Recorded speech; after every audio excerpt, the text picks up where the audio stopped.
하나님 말씀 시편입니다.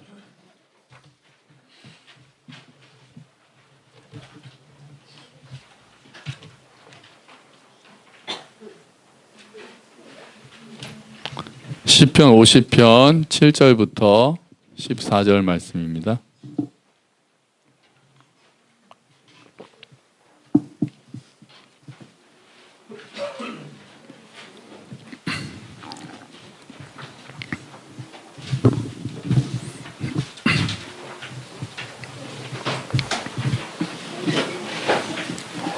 (15절까지) 읽을게요. 시편 50편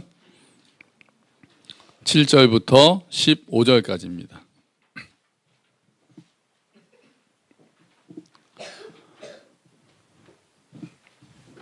같이 한번 읽어볼까요? 내 백성아 들을지어다. 내가 말하리라. 이스라엘아 내가 내게 증언하리라. 나는 하나님 곧 내 하나님이로다. 나는 내 재물 때문에 너를 책망하지는 아니하리니 내 번제가 항상 내 앞에 있음이로다. 내가 내 집에서 수소나 내 우리에서 순념소를 가져가지 아니하리니 이는 삼림의 짐승들과 뭇 산의 가축이 다 내 것이며 산의 모든 새들도 내가 아는 것이며 들의 짐승도 내 것이미로다. 내가 가령 주려도 내게 이르지 아니할 것은 세계와 거기에 충만한 것이 내 것이미로다. 내가 수소의 고기를 먹으며 염소의 피를 마시겠느냐? 감사로 하나님께 제사를 드리며 지존하신 이에게 내 서원을 갚으며 환난 날에 나를 부르라. 내가 너를 건지리니 내가 나를 영화롭게 하리로다. 아멘. 할렐루야. 예배 오신 여러분 감사합니다. 네, 오늘 또 감사주일이죠. 추수감사주일로 우리가 지키고 있고요. 보통은 11월 셋째 주일이 추수감사주일이에요. 전통적으로 어느 교회나. 그런데 그게 이제 미국 실정에 맞춰져 있기 때문에 한국 실정에 맞도록 우리는 추수가 거의 끝나잖아요. 11월 셋째 주 가면 우리가 보통 뭐 합니까? 김장하죠, 김장. 그래가지고 좀 한국은 추수감사절을 좀 앞으로 하는 게 맞다라는 의견이 있어서 추석 때 지키는 교회도 있고요. 추수감사절만큼은 좀 자유롭게 지키고 있어요. 그래서 저희는 왜 그러면 10월 마지막 주일로 정했느냐? 뭐 딱히 그런 건 없습니다. 11월이면 늦는 것 같고 뭐 이렇게 하다가 그냥 일단 10월 마지막 주일에 합시다. 이제 그렇게 돼가지고요. 뭔가 좀 이유를 만들어야 될 것 같아요. 그래서 이제 오늘 우리가 추수감사주일로 지내고 있습니다. 어차피 뭐 우리가 추수를 하는 사람들이 아니기 때문에 감사주일로 하루를 지킨다는 것 자체가 중요한 거죠. 오늘 본문은요, 학자들은 볼 때 이스라엘의 초막절 때 낭독했던 시편일 가능성이 많다 이렇게 보고 있어요. 초막절이 무슨 날이냐? 초막절이 어떤 날입니까? 초막절이 우리 추수감사절하고 비슷한 날이에요. 토지 소산에 있는 거를 다 거둬요. 토지에 있는 것들을 다, 그러니까 추수를 마치고 나서 그 다음에 일주일 동안 감사하면서 막 여러 가지 막 이렇게 들고 흔들고 그러면서 하나님한테 일주일 동안 이제 그 한 해 동안 토지를 잘 경작하게 하시고 소출을 풍성하게 하신 하나님께 감사하는 절기가 초막절이거든요. 그리고 왜 초막절입니까? 뭐를 짓죠? 초막을 지어요. 문제에 답이 있어요. 왜 초막절입니까? 뭐를 지어서요? 초막을 지어서요. 초막을 지어서 밖에다가 이렇게 지어놓고, 우리 전에 한번 그 어떤 모양인지도 좀 봤었어요. 초막절을 지키면서 그냥 추수에만 감사하는 게 아니라 하나님께서 이스라엘을 이집트에서 구출해 내셨던 것까지 기억하면서 감사하는 날이 이제 초막절이죠. 그래서 그 초막절 때 이 시를 읽었을 가능성이 많다고 보는 거예요. 그럼 하나님께서 이날 어떤 말씀을 하실까요? 초막절 날. 그래, 내가 너희에게 이런 것들을 했으니까 너네 감사하지? 그럼 나를 찬양해라. 이렇게 말씀하실 것 같은데 이 시편 50편은 사실은 하나님께서 좀 책망을 하는 듯한 말씀입니다. 우리가 읽었던 7절을 보면 내 백성아 들을지어다 내가 말하리라. 근데 그 전에 6절이 있어요. 6절 한번 같이 읽어볼까요? 하늘이 그의 공의를 선포하리니 하나님 그는 심판장이시미로다. 아멘. 자, 하나님이 심판장이세요. 심판정에 서셔가지고 법정에서 내가 말할 테니까 잘 들어라 이렇게 말씀하시는 거예요. 내가 증언하겠다. 너희에 대해서 내가 증언할 테니까 잘 들어라. 나는 하나님이다. 하나님인 내가 지금 재판장처럼 서가지고 뭔가를 증언하겠다 그래요. 그러면 법정에서 증언한다 그러면 여러분 좋은 분위기일까요? 안 좋은 분위기일까요? 느낌이 어떠세요? 법정에서 증언한다 그러면 좋은 증언입니까? 안 좋은 증언입니까? 안 좋은 증언이에요, 보통은. 보통 그러니까 하나님께서 재판장으로 이스라엘을 불러내서 내가 증언할게 이렇게 말씀하셨다라는 것 자체는 지금 뭔가 좋지 않은 거를 하나님께서 지적을 하시려는, 진지하게 말씀하시려는 그런 의도가 있는 거예요. 그러면서 말씀하세요. 그러면은 사람들이 일단 법정으로 나오라 그러면 분위기가 어떻습니까? 어떻게 돼요? 딱 법정으로 출두하세요. 그럼 우리 마음이 어떻게 됩니까? 일단은 쫄죠. 딱 쫄죠. 딱 이렇게 딱 해가지고 막 이게 왜 그러지? 무슨 일이지? 하나님께서 법정으로 나와라. 내가 너희에 대해서 증언하겠다. 이렇게 말씀하셨으니까 이제 이스라엘은 왜 그러지? 하나님이 왜 나를 법정으로 부르시지? 무슨 말씀하실 게 있나? 막 그렇게 걱정하면서 딱 이스라엘 사람들이 생각했던 게 이런 것 같아요. 우리가 제사를 제대로 안 드렸나? 우리가 제물을 하나님께 잘 못 드렸나? 언제 우리가 제사를 빼먹었던가? 막 이런 것들을 고민했던 것 같아요. 이런 것들을 막 생각한 그런 마음이 있었던 거예요. 뭐를 지적하시려고 우리를 부르실까 하면서 제일 처음에 딱 생각난 거는 우리 틱으로 말하면 내가 예배를 빼먹었나? 그거 말씀하시려고 그러나? 우리가 딱 그렇게 생각을 하는 거죠. 아침 묵상 댓글 안 달아서 그런가? 딱 그래서 지금 하나님이 나를 부르시나 이렇게 생각하는 것 같은데 하나님이 그 마음을 읽으시기라도 하셨는지 바로 말씀을 하세요. 그거 아니야 말씀하세요. 8절 한번 봅시다. 8절 같이 읽을게요. 나는 내 재물 때문에 너를 책망하지는 아니하리니 내 번제가 항상 내 앞에 있음이로다. 아멘. 자, 이스라엘 백성들은 우리가 재물을 제대로 안 바쳤나, 제사를 제대로 드리지 않았나 라고 걱정하는 것 같은데 하나님께서 아예 그런 걱정을 하지 말라고 처음부터 딱 말씀하시는 거예요. 야, 재물 때문은 아니야. 그것 때문에 내가 뭐라고 하진 않을 거야. 너희가 항상 번제를 제대로 잘 드리고 있다라고 말씀하세요. 그럼 이스라엘 백성들은 되죠. 그럼 뭐가 문제일까? 왜 하나님이 날 부르셨을까? 그러면서 하나님은 더 말씀하세요. 야, 솔직히 다 까놓고 말해서 너희가 재물 바치지 않아도 돼. 사실은 굉장히 중요하잖아요. 재물을 바치는 게. 그런데 하나님의 본심은 사실은 재물이 중요한 건 아니야. 이 산에 있는 게 다 내 건데, 천지가 다 내 건데, 천지를 만드신 천지를 다 내가 만들어서 너희한테 허락해 준 건데 너희가 재물 드리는 그거 자체를 내가 그렇게 원하겠니? 라고 하나님이 말씀하세요. 천지의 것은 다 내 거다 말씀하신단 말이에요. 그러면서 한 걸음 더 나가서 하나님이 좀 뭐랄까요? 이게 농담처럼 말씀하셨어요. 내가 언제 고기 먹는 거 봤어? 내가 염소 피 마시는 거 봤어? 너희들이 그렇게 고기 제물로 바치고 염소 바치고 그러면 내가 고기 먹고 막 피 마시고 그러면서 내가 정말 그런 하나님으로 보이냐? 난 그런 하나님 아니거든. 그런 건 나는 아무런 소용이 없거든. 나는 그냥 그럼 하나님이 왜 제사를 명하신 겁니까? 그렇다면은 제물을 바치는 것 자체가 중요하지 않다면은 그건 하나님이 너희들이 제물을 안 바쳐도 나는 아무런 상관이 없어라고 말씀하실 거면은 왜 제물을 바치라고 하셨어요? 제사의 의미가 뭡니까? 하나님 앞에 우리 모두가 죄인이라는 것을 다시 기억하고, 그러니까 거룩하신 하나님 앞에 정말 지금 내 모습 이렇게 나아갈 수는 없다는 것을 기억하는 게 제사예요. 다른 사람들을, 다른 짐승을 대신 죽여서 그 죄를 씻을 수밖에 없다라는 것을 기억하게 하는 것이 제사예요. 그래서 하나님의 은혜를 다시 기억하게 만드는 게 제사예요. 하나님의 은혜에 다시 감사하도록 만드는 게 제사예요. 하나님을 더 의지하게 만들고 하나님의 은혜가 없으면 우리가 하나님 앞에 설 수 없다라는 것을 기억하게 만드는 역할이 제사가 한 거예요. 그래서 하나님께 더욱 감사하도록 만드는 것이 제사였던 거예요.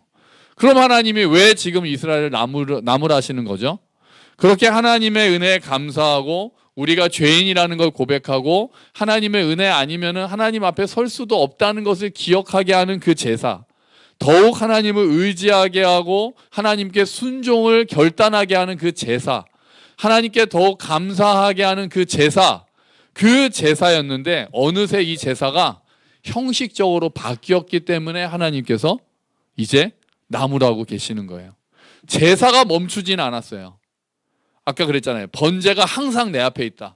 제물은 여전히 잘 드렸어요. 제사는 계속해서 이어지고 있었어요. 그런데 이제 뭐가 빠지기 시작한 거예요? 마음이 빠지기 시작한 거예요. 형식은 그대로 남아 있었어요. 이스라엘의 마음이 빠졌어요. 또 뭐가 빠졌을까요? 이스라엘의 삶이 거기서 빠지기 시작했던 거예요. 그걸 보고 하나님께서는 야, 법정으로 출두해. 너 우리 예배에 대해서, 진정한 예배에 대해서 다시 한번 얘기해보자.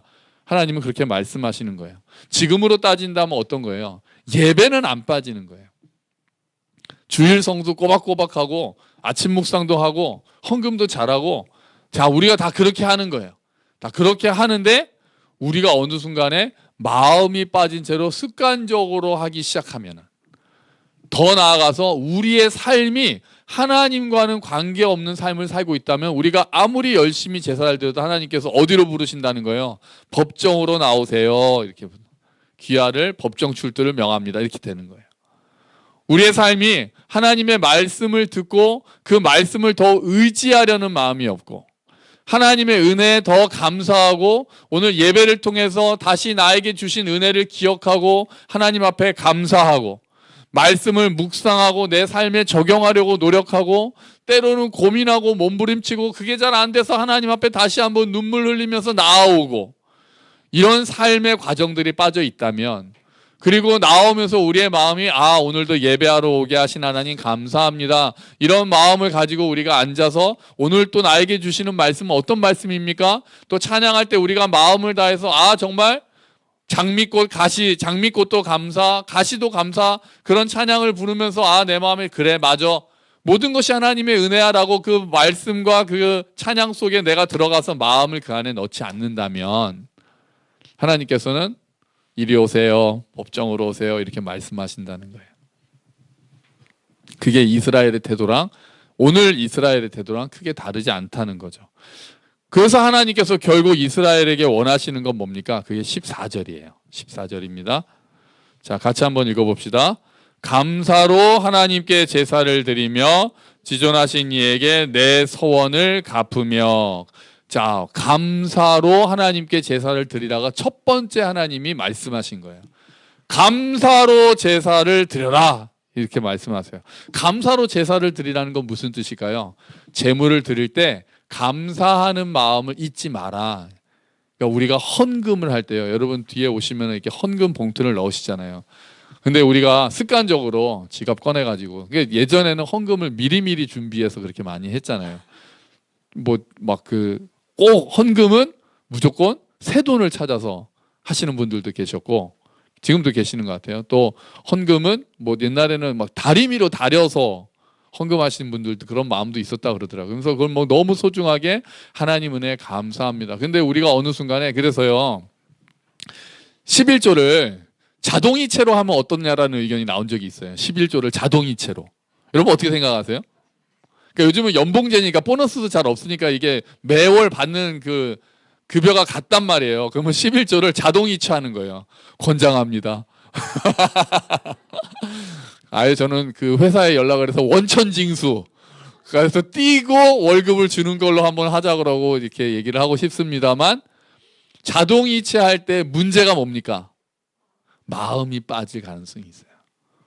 우리가 은행에서 돈 찾아서 얼마인지 세서 봉투에 넣고 거기에 또 감사합니다라는 마음이 들어갈 가능성이 많은데, 꼭 그렇다고 마음이 들어간 건 아니지만 그래도 다시 우리가 현찰을 만지고 봉투 안에 넣는 이 행동 자체가 마음을 그래도 한번 담을 수 있는 기회가 되잖아요. 근데 나도 모르게 그냥 자동으로 그냥 통장에서 이체가 빠져나가면 11조는 많이 할 수 있을지도 몰라요. 교회 입장에서는 좋을 수도 있을지 몰라요. 하지만 좋지 않은 거죠. 하나님께서는 그렇게 자동이체해서 11조 한다 그러면은 그거는 마음이 빠질 가능성이 많으니까 별로 제 생각엔 좋지가 않아요. 그래서 우리가 헌금 봉투를 넣을 때도 그래서 조금 막 후닥닥 와가지고 막 지갑에서 주섬주섬 해가지고 빨리 넣고 이렇게 하기보다 조금 해서 잠깐 멈춰서라도 하나님 감사합니다. 이런 마음을 가지고 우리가 놓고 기도하는 마음으로 하는 거죠. 과부의 두 렙돈처럼 하나님 감사합니다. 오늘도 물질을 허락해 주시고 헌금할 수 있게 해주시고 인도해 주셔서 감사합니다라는 마음을 드려라라는 게 감사로 제사를 드리라는 거예요. 감사로 제사를 드리라는 거예요.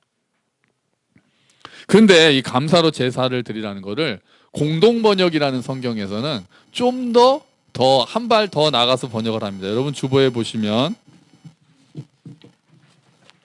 공동 번역이거든요. 자, 14절을 한번 보세요. 자, 다 읽지는 않을게요. 14절 같이 읽어봅시다. 시작. 사람이 하나님에게 바칠 제물은 감사하는 마음이요 사람이 지킬 것은 지존하신 분에게 서원한 것을 갚는 일이다. 아멘. 하나님에게 바칠 제물 자체가 마음이다. 이렇게 얘기를 하죠. 감사하는 마음으로 제물을 드리라 보다 감사로 제사를 드리라는 말씀을 오히려 더 나아가서 너희가 바칠 거 재물 자체가 없어도 좋고 감사하는 마음을 드려야 된다라고까지 이야기를 하고 있어요. 하나님께서 원하시는 것은 우리의 마음이고 감사하는 마음이라는 거예요. 그러면서 우리가 다시 성경으로 와서요. 똑같은 말, 감사로 제사를 드린다는 말이 23절에 또 있어요. 자, 50장 23절입니다. 읽어볼까요? 감사로 제사를 드리는 자가 나를 영화롭게 하나니 그의 행위를 옳게 하는 자에게 내가 하나님의 구원을 보이리라. 아멘. 감사로 제사를 드리는 자가 나를 영화롭게 한다. 우리가 하나님께 영광 돌린다라는 말 많이 하잖아요. 하나님께 영광 돌리는 삶을 살고 싶어요. 그러면서 우리가 보통 뭐 할 때 하나님께 영광 돌립니까? 뭐 상 받으면 하나님께 영광 돌립니다. 뭐 이렇게 그런 연예인들도 그렇게 많이 하잖아요. 또 경기에서 이기면 하나님께 영광 돌려드립니다. 막 이렇게 하잖아요. 그런데 오늘 말씀은 감사로 제사를 드리는 자, 감사하는 마음을 표시하는 자가 하나님께 영광을 돌린다는 거예요. 감사하는 마음을 하는 자가. 감사하는 마음으로 제물을 드리는 자뿐 아니라 우리가 어떤 은혜를 받고 감사합니다라고 하나님께 말씀드리는 자가 하나님께 영광을 돌린다는 거예요. 그러니까 꼭 뭔가 좋아서, 뭔가 잘해서, 뭔가 얻어서뿐 아니에요. 우리의 은혜와 우리가 받는 은혜, 일상의 은혜 가운데서도 깨닫고 하나님의 은혜를 깨닫고 감사한다라고 하나님께 감사합니다라고 말씀을 드릴 때 하나님께서 영광을 받으신다는 거예요. 사소한 일에도 감사할 때, 심지어 더 나아가서 감사하기 힘들 때도 감사할 때 하나님께서 더 큰 영광을 받으실 거예요. 하나님께서 이렇게 감사로 제사를 드리고 자기가 결단한 것을 지키려는 자에게 환난 날에 나를 부르면 내가 건지겠다라고 약속하시거든요. 그러니까 하나님께서 우리에게 주신 복의 출발점도 이미 받은 복에 우리가 감사하는 것으로 시작한다는 거예요. 여러분, 프레이밍 효과라는 게 있습니다. 이런 건데요. 프레이밍 효과라는 게 있는데요. 그러니까 틀을 가지고 보게 된다는 거예요. 똑같은 것도 어떤 틀을 가지고 보느냐에 따라서 사람들의 시선이 달라진다는 거예요. 특정 상황 어떤 시가 어떤 틀을, 그래서 어떻게 질문도 똑같은 질문도 어떻게 물어보느냐에 따라서 그 틀에 딱 갇히면은 사람들이 반응을 다르게 한다라고 해서, 그래서 이 틀을 가지고 우리는 어떤 틀을 가지고 살 것인가를, 그래서 이 이론을 단순화해서 이렇게도 이야기합니다. 여러분 이 이야기는 많이 보셨을 거예요. 물컵이 딱 있잖아요. 물컵이 있을 때 이걸 어떻게 볼 수 있다고 그러죠? 이거를 딱 이렇게 보면은 반밖에 안 남았네. 이렇게 보고 요 틀을 밑으로 하면은 반이나 남았네. 이렇게 본다고 그러잖아요. 또요. 이렇게 깜깜한 밤이 있을 때 어떤 사람들은 이렇게 보죠. 캄캄해가지고 아무것도 안 보인다고 그래요. 그럼 또 어떤 사람들은 뭐라고 말할까요? 별이 빛나는구나. 이렇게 본다는 거예요. 이런 것들이 우리가 어떤 프레임을 가지고 같은 것을 보더라도 어떤 틀을 가지고 있느냐에 따라서 해석이 달라지게 되고, 긍정의 틀을 가지고 보면은 긍정적인 것을 찾을 수 있고, 부정의 틀을 가지고 있으면은 똑같은 상황에서도 부정적인 것을 보게 된다는 거죠. 그럼 우리는 어떤 틀, 어떤 프레임을 가져야 됩니까? 오늘 말씀하고 연결시켜 보면은 감사의 프레임을 가져야 되는 거예요. 감사의 틀을 가지고 보기 시작해야 되는 거예요. 감사의 눈으로 세상과 나를 바라보기 시작하는 거예요. 감사는 주어지는 것뿐 아닙니다. 감사는 주어지는 게 아니에요. 주어지기도 하지만 좀 이렇게 더 과장해서 말하면 감사는 주어지는 게 아니라 뭐 하는 걸까요? 찾아내는 거예요. 찾아내는 거. 감사는 우리가 찾아내기 시작하는 거예요. 어떤 것들이 주어져서 우리가 감사할 수 있죠. 하지만 우리가 한 걸음 더 나아가면은 감사를 찾아내기 시작한다는 거예요. 똑같은 반찬을 놓고도 어떤 사람은 반찬이 이것밖에 없어요 라고 투정하는 아이들, 그러면 안 되죠. 뭐라고 해야 됩니까? 일용할 양식을 주셔서 감사합니다. 우리가 그렇게 해야 되는 거죠. 막 지하철에 막 낑겨가지고 출근해서 오늘도 막 낑겨가지고 출근해서 힘들어 죽겠네 라고 말하지 않고, 야, 이렇게 그래도 무사히 출근하게 해주셔서 감사합니다, 이렇게 이야기를 하게 되는 거죠. 감사하는 태도를 하나씩 가지게 되는 거예요. 감사의 틀을 가지고 세상을 보기 시작하는 거예요. 감사의 프레임이, 감사의 틀이 우리에게 더 잘 정착된다면, 우리가 그것들을, 감사의 눈을 더 많이 가지게 된다면 감사하기 힘든 일에도 감사할 수 있는 힘들이 생겨요. 감사는 여러분 성숙하기 시작합니다. 감사는 성숙합니다.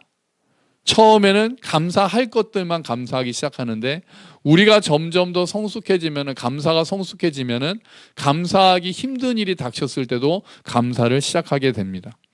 너무 바빠서 힘들다라고 말하던 사람들이 감사의 틀로 그 일을 다시 보면은 그래도 일할 수 있어서 감사합니다라고 고백을 할 수가 있게 됩니다. 몸이 아파서 힘들다라고 말하는 사람들이 하나님, 몸이 아프지만 기도할 수 있어서 감사합니다라고 고백할 수 있게 됩니다. 실패한 사람들이 하나님, 실패하는 거 너무 힘들지만 그래도 다시 일어설 수 있게 해주셔서 감사합니다라고 고백할 수 있게 됩니다. 외로워서 힘듭니다라고 말하는 어떤 사람은 외롭지만 그 외로움을 통해서 다른 사람들의 외로움도 알게 하시니 감사합니다라고 고백합니다. 심지어는 이렇게 감사가 더 성숙하게 되면은 손양원 목사님의 9가지 감사라는 기도 제목이 있잖아요. 감사 제목. 자기 아들이 공산주의자들한테 총살당했는데, 억울하게 총살당했는데 거기서 장례식장에서 감사를, 이렇게 감사를 했잖아요. 이런 나 같은 죄인의 혈통에서 순교자가 나게 해주시니 감사합니다. 미국 가려고 준비하고 있었는데 미국보다 더 좋은 천국에 가게 하시니 감사합니다. 그렇게 기도를 했잖아요. 사람들 앞에서. 감사가 극한까지 성숙한 모습이라고 볼 수 있겠죠. 여러분, 그럼 어떻게 하면 우리의 감사의 프레임이 성숙할 수 있을까요? 감사의 눈이 성숙할 수 있을까요? 어떻게 하면 우리가 감사를 더 많이 찾아낼 수 있을까요? 방법이 따로 없습니다. 결국 우리가 하나님을 얼마나 알아가느냐, 하나님을 얼마나 신뢰하느냐에 따라서 감사를 찾아낼 수 있는 눈이 커지는 것 같습니다. 하나님께서 우리 인생을 어떻게 이끌어 가시는지를 보고 돌이켜 볼 때, 그리고 그 하나님께서 하시는 일들을 우리가 기억할 때, 조금씩 경험할 때 감사의 눈이 성숙해지기 시작하는 거죠. 그래서 성경은 뭐라고 말합니까? 받은 은혜를 기억하라 얘기합니다. 하나님을 기억하라. 하나님이 하신 일을 기억하라. 초막절도 초막을 지으면서 기억하라의 방점이 찍혀 있는 거거든요. 하나님이 하신 일들을 깨달아라. 깨달아서 감사하고 기억해서 감사하라. 성경은 우리에게 그렇게 이야기하는 거예요. 그렇게 할 때 우리가 감사가 늘어나기 시작하는 거예요. 문제는 우리가 자꾸 잊어버린다는 거죠. 불평거리들은 잊혀지지도 않아요. 그런데 감사할 제목들은 자꾸 잊어버려지고 그게 우리에게 익숙해지기 시작합니다. 그래서 우린 자꾸 멈추어서 감사 제목을 생각을 해내야 됩니다. 멈춰서 감사할 게 뭐가 있더라라고 생각을 할 수 있어야 됩니다. 여러분, 게시판에다가 감사 제목 써붙여 놓자고 이렇게 게시판에 걸어놨잖아요. 여러분, 생각하셔서 써주세요. 한 사람이 하나만 쓰지 마시고 많이 써주세요. 한 장에 여러 개 쓰시는 것보다 여러 장을 써주세요. 그래서 저는 그게 좀 많이 덮였으면 좋겠어요. 아이들도 하나씩 다 쓰고, 한 사람이 그냥 하나만. 그러니까 감사는요, 또 이렇게 퉁쳐서 하지 마세요. 한 해 동안 지켜주셔서 감사합니다도 좋은데, 사실은 좋아요. 좋은데 제가 오면서 또 읽어봤는데 그렇게 쓰신 분들이 많이 계시는데요. 감사는 구체적으로 제목을 찾는 게 좋아요. 불평거리는 퉁쳐서 하는 하나님 좀 힘들었습니다. 그렇게 하고 곱씹지 않고 우리가 그 불평거리들은 묵상하면 안 돼요. 묵상하면 안 되고 감사할 거리들은 구체적으로 한 해 동안 어떻게 지켜주셨는지, 또 혹시 감사가 성숙해서 이러이러하지만 이렇게 또 우리가 볼 수 있게 하시니 감사합니다라고 좀 더 쓰셔서 지금 써서 붙이신 분들도 또 생각하셔가지고 구체적으로 그러면 우리가 또 감사 제목을 또 볼 수 있잖아요. 그리고 이 사람은, 이 형제는, 이 자매는, 이 지체는 이런 것들까지도 감사를 하는구나라고 또 도전도 될 수 있잖아요. 근데 모든 사람들이 한 해 동안 지켜주셔서 감사합니다라고만 하면 그냥 그렇구나, 감사하지, 이거보다는 좀 구체적으로 어떤 일들이 있었고 또 그렇게 쓸 수 있으면은 더 좋을 것 같아요. 그래서 오늘 식사하시기 전에 또 이렇게 생각하시고, 잠깐 생각하세요. 감사할 제목이 뭐가 있나, 하나님께 감사할 게 뭐가 있나 한번 또 해서 기록하시고 적어주시면 더 좋겠습니다.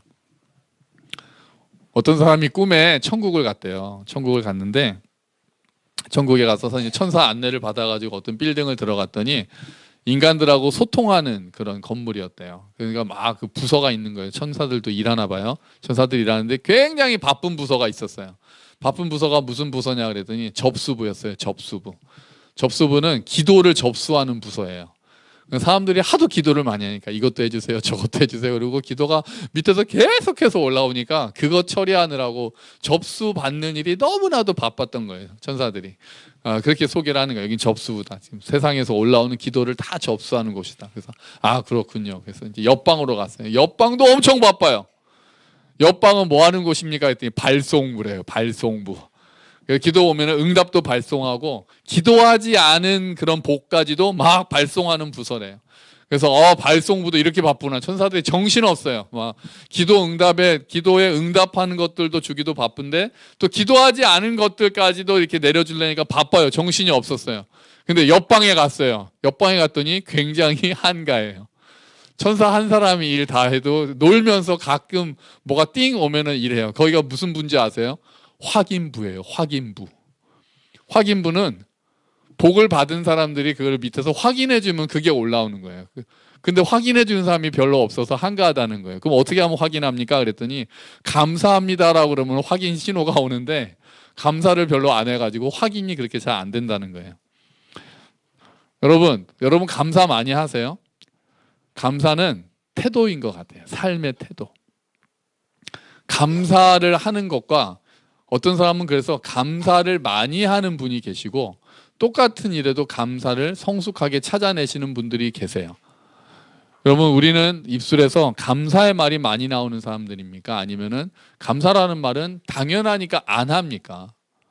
그러지 말고 우리가 감사라는 말을 자꾸 하고 하나님을 더 우리가 알아가고 하나님을 신뢰하고 말씀을 묵상함으로 감사의 눈이 더 커지고 감사의 프레임이 점점 더 커져서 많은 것들을 감사의 프레임으로 볼 수 있게 되기를 주의 이름으로 축원합니다. 우리가 감사의 눈으로 다시 열어보면, 감사의 프레임을 가지고 세상을 보기 시작하면 이미 이 세상은 하나님의 은혜로 충만할 것입니다. 우리가 받은 은혜만도 감사할 것들이 너무나도 많을 것입니다. 그래서 받은 복을 뭐 해보아라 그럽니까? 세어보아라 그랬잖아요. 그래서 오늘도 우리가 감사주의를 맞이해서 하나님, 제가 잊고 있었던 감사들을 다시 기억해내고 하나님 앞에 감사하고, 또 우리의 감사가 점점 더 성숙해져서 성숙할수록 감사 제목이 많아지는 거 아니겠어요? 불평할 일들이 감사 제목으로 바뀌는 일들이 일어나기를 주의 이름으로 축원합니다. 아멘. 우리 같이 기도하죠.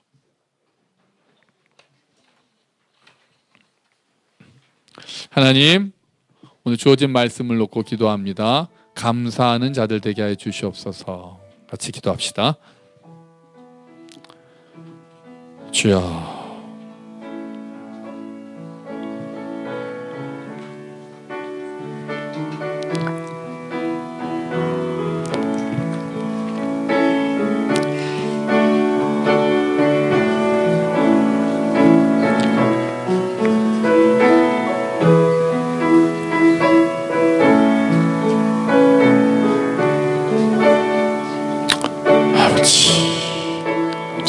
하게 하시고 회복하는 시간 되게 하여 주시옵소서. 주여, 은혜를 베풀어 주시옵소서. 감사합니다, 아버지. 감사합니다. 아멘. 아멘.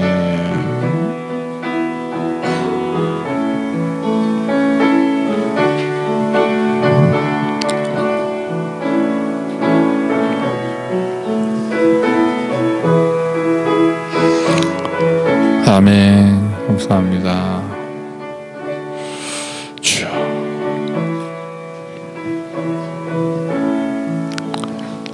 감사합니다, 하나님. 감사합니다. 감사합니다. 우리가 예배할 수 있게 하시고 우리가 은혜를 기억할 수 있게 해주셔서 감사합니다.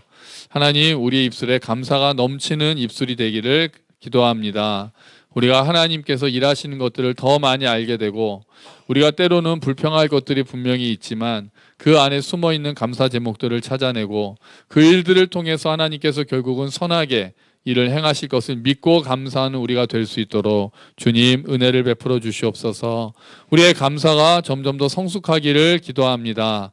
그래서 우리가 생각하지 않은 일들 가운데서도 하나님을 믿고 소망함으로 감사를 표현하고 감사함으로 하나님께 나오는 우리 모두가 될 수 있도록 주여 도와주시옵소서. 감사합니다. 주님, 이 모든 말씀 예수 그리스도의 이름으로 기도합니다. 아멘.